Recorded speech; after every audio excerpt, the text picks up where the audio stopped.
म्हणजे काय समजून घेणं सुद्धा महत्त्वाचं आहे, समजून सांगणं सुद्धा महत्त्वाचं आहे, बरोबर.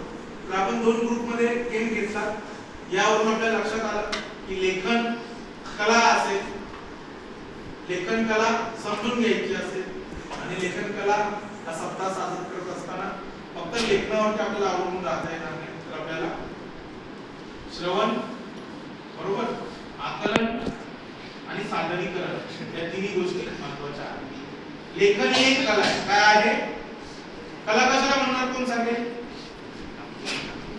कला.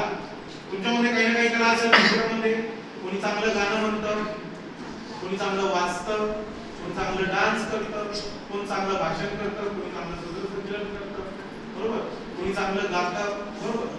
आमच्या जनशिक्षण संस्था योजनेमध्ये कला कशाला म्हणतात की ज्या कलेतून पैसे कमवता येतात त्याला कला म्हणतात. ज्या कलेतून पैसे कमवता येत नाही किंवा तुम्ही पैसे कमवत नसाल तर त्याला आपण छंद म्हणतो. काय म्हणतो? छंद. अभ्यास तुमचा छंद आहे का?